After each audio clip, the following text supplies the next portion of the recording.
विधानसभा अध्यक्ष यांनी खरी शिवसेना ही मुख्यमंत्री एकनाथ शिंदे यांची असा निकाल दिल्यानंतर ठाकरे गट आक्रमक झाला असून उद्धव बाळासाहेब ठाकरे गटाचे प्रमुख उद्धव ठाकरे यांनी संपर्क दौरा सुरू केलेला। विशेष म्हणजे हा संपर्क दौरा मुख्यमंत्री एकनाथ शिंदे यांचे सुपुत्र श्रीकांत शिंदे यांच्या लोकसभेतनं सुरुवात केलेली आणि तो संपर्क दौऱ्याच्या दरम्यान मोठ्या प्रमाणात टीका देखील त्यावेळेला करण्यात आलेली।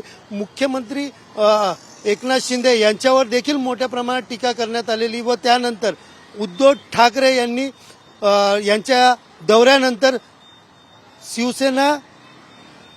शिवसेनेचे प्रवक्ते खासदार संजय राऊत यांनी देखील डोंबिवलीचा दौरा काही दिवसापूर्वी पूर्ण केलेला। मात्र त्यावेळेलाही त्यांनी भाजप व त्याचबरोबर मुख्यमंत्री एकनाथ शिंदे व त्यांच्या सुपुत्रावरती मोठ्या प्रमाणात टीका केलेली। मात्र आता पुन्हा एकदा ठाकरे गटाचे युवा सेना प्रमुख आदित्य ठाकरे यांचा कल्याण दौरा आहे। यासाठी मोठ्या प्रमाणात कार्यकर्ते सज्ज झाले असून मोठ्या प्रमाणात कल्याणमध्ये त्यांचे स्वागताचे बॅनर लावण्यात आलेले। विशेष म्हणजे पूर्ण परिसरात बॅनरबाजी करत आपलं शक्ती प्रदर्शन देखील करण्यात आलेलं आहे। या सर्वच बॅनरमध्ये सगळ्यात विशेष असलेला कल्याण लोकसभा नगरीत अजिंक्य तारा चमकणार अशा आशयाचा जो बॅनर लावलेला आहे हा प्रामुख्याने पाहण्यासाठी या ठिकाणी मोठ्या प्रमाणात लोक गर्दी करत आहेत।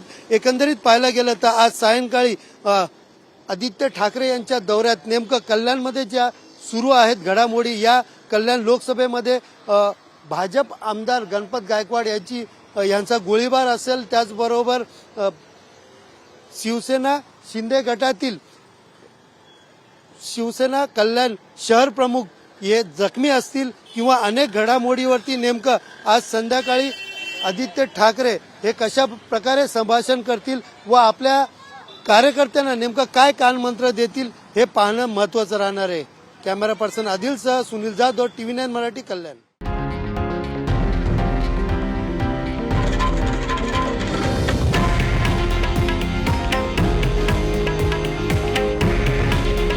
हे आहे देशातील नंबर 1 न्यूज नेटवर्क आणि आपण पाहत आहात TV9 मराठी।